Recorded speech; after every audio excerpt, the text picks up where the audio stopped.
सौहार्द का पाठ पढ़ाया था, क्योंकि वे अपनी आंखों के सामने समाज में व्याप्त छुआछूत की भावना,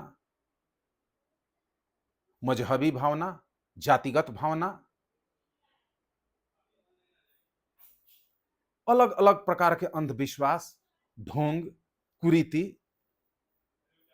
समाज में देख रहे थे, जिसका पुरजोर तरीके से उन्होंने साक्ष्य प्रमाण के साथ, अपने तर्कों के साथ, उपदेश के साथ, अपनी दोहे चौपाई के साथ विरोध करना शुरू कर दिया और मरते दम तक इसका विरोध करते रहे। और इस चीज के लिए उन्हें आज भी याद किया जाता है, पुस्तकों में पढ़ाया जाता है।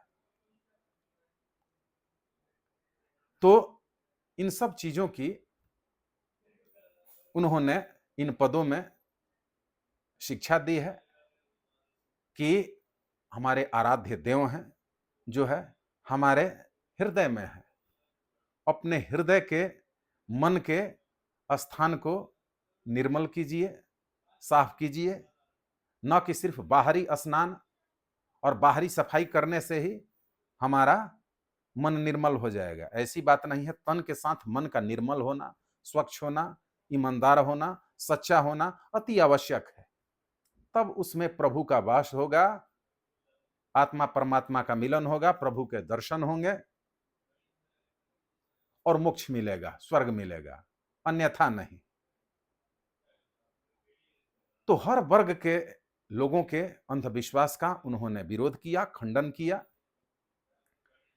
फिर वे एक पद में अपने आराध्य देव से दर्शन की बात करते हैं कि हे मेरे आराध्य देव, अब मैं आपके दर्शन का इच्छुक हूं कि मेरी नजरों से इस मनुष्य तन से, मेरी आंखों से आपके दर्शन हो जाएं, दीदार हो जाए, तो मेरा जीवन धन्य हो जाए, मेरा कल्याण हो जाए, मोक्ष मिल जाए, सारे दुखों, कष्टों, परेशानियों का अंत हो जाए।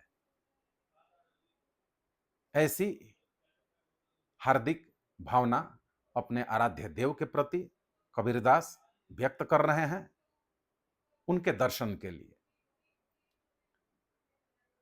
तो इस प्रकार से कबीरदास के बारे में बहुत कुछ कहा जा सकता है।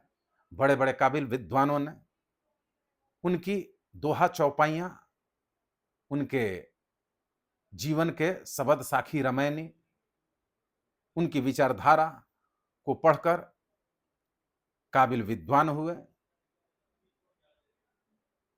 विद्यालय, महाविद्यालय, विश्वविद्यालय में उनके बारे में, उनकी रचनाओं के बारे में पढ़ाया जाता है। उनका अध्ययन करके बड़ी बड़ी डिग्रियां, उच्च शिक्षा लोग आज ग्रहण करते हैं और इसीलिए उन्हें वाणी का डिक्टेटर भी कहा गया कि भले ही वे पढ़ने के लिए कागज कलम नहीं छुए, लेकिन सत्संगति से, विद्वत संत समाज के संगत में जो सुना, गुना, आत्मसात किया, जिन विचारों को समझा और उन बातों को प्रवचन के रूप में, दोहा चौपाई के रूप में, साखी शबद रामायणी के रूप में जब लोगों के बीच कहना शुरू किया, प्रवचन देना शुरू किया, तो इनके ये दैनिक कार्यों में शुमार हो गया और इस कार्य में वे इतने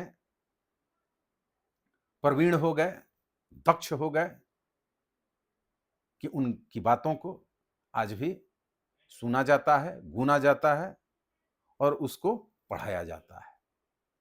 तो कबीरदास के पद में जो यहाँ चर्चा थी, उस बात की आपको जानकारी मिली और आगे इस पाठ में आए शब्द निधि में कुछ कड़े शब्दों के अर्थ का हम अवलोकन करते हैं। धावय, धावय का अर्थ है दौड़ना। पतियाना मतलब विश्वास करना। नेमी का अर्थ है नियम का पालन करने वाला। आत्म, आत्म का अर्थ है आत्मा। पीर, पीर का मतलब धर्मगुरु। औलिया, औलिया का अर्थ है संत। कितेब, कितेब का अर्थ है किताब, पुस्तक। मुरीद, मुरीद का अर्थ है शिष्य, चेला, अनुयायी। तदबीर, तदबीर का अर्थ है उपाय। मुए, मुए का मतलब मरे। अहनिस, अहनिस का अर्थ है दिन रात। व्यापय, व्यापय का अर्थ है अनुभव। रति, रति का अर्थ है तनिक।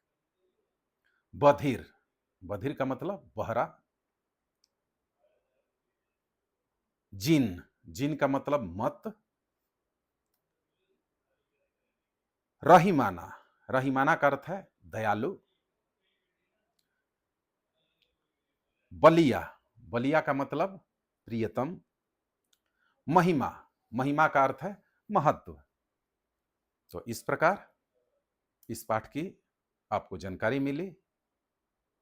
अगले अध्याय में फिर किसी और पाठ की चर्चा करेंगे। बहुत बहुत धन्यवाद।